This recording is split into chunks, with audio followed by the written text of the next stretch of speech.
Le pardon, c'est un sujet très important, difficile, et ce n'est pas du tout ce que vous croyez. C'est peut-être ça la bonne nouvelle.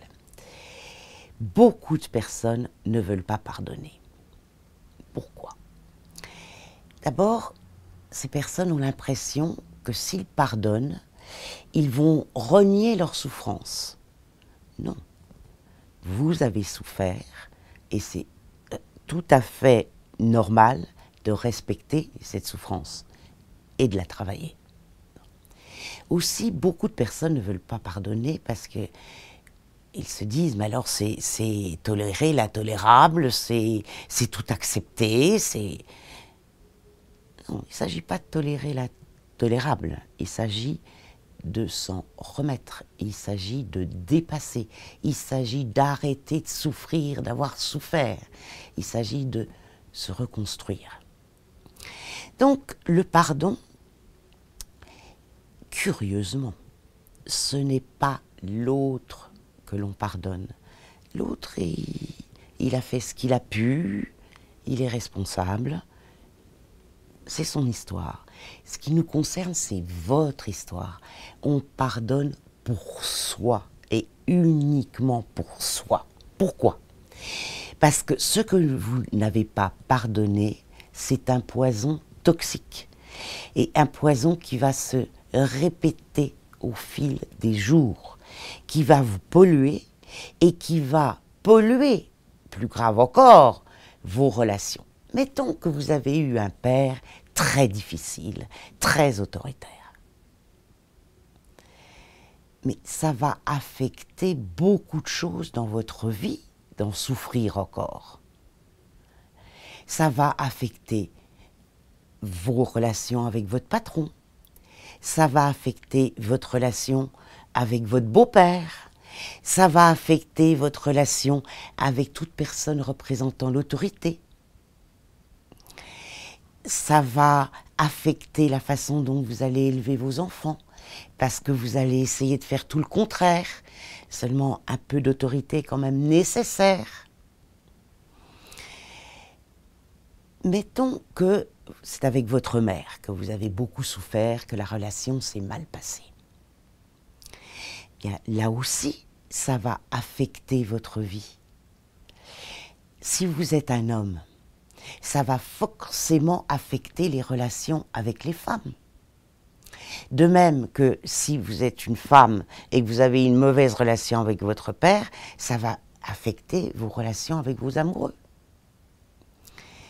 Nous avons tendance à projeter et à reproduire ce que nous n'avons pas digéré. On peut avoir par exemple une relation difficile avec sa sœur Hélène. Et puis au travail, on a une collègue qui s'appelle Hélène et qui a 3 ans de plus, exactement comme notre sœur. Ben forcément, on va projeter sur notre collègue de travail qui n'a rien à voir avec tout ça, la relation difficile qu'on a eue avec notre sœur. Donc, c'est très très important de nettoyer les frustrations, les rancœurs, les tristesses, tout ce qu'on estime des injustices. Par exemple, hier, j'avais une nouvelle patiente au téléphone, qui me disait que quand son frère est né, elle a disparu. Tout était pour son frère. Sa maman, déjà, on avait préféré son propre frère, l'oncle de la patiente, etc., etc.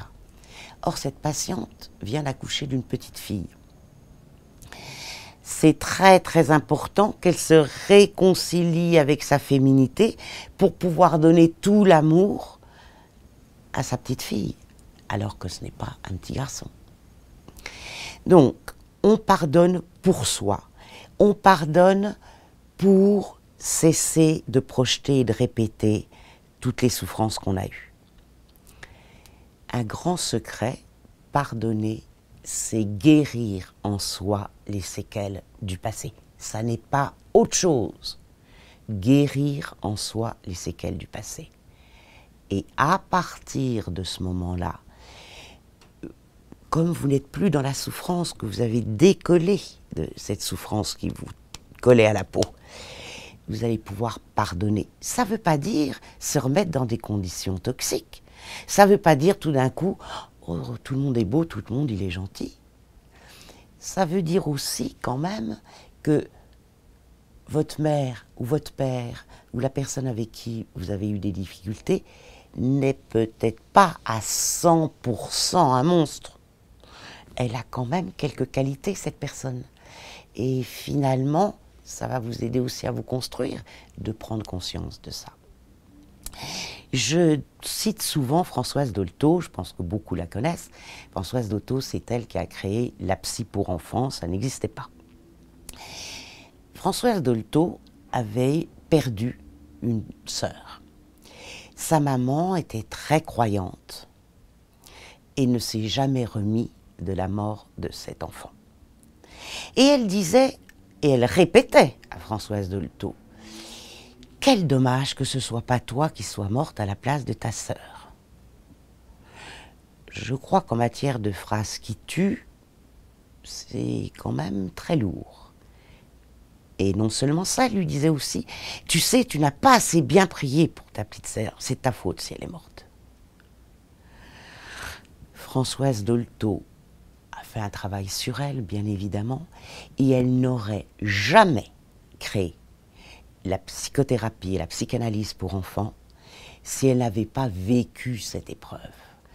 Donc, même des choses très douloureuses, même des incestes, même des souffrances très dures, même des parents tortionnaires, si vous faites le travail, ça vous permet après de faire que tout ce que vous avez vécu ait un sens et que ça puisse aussi aider les autres. Vive le pardon.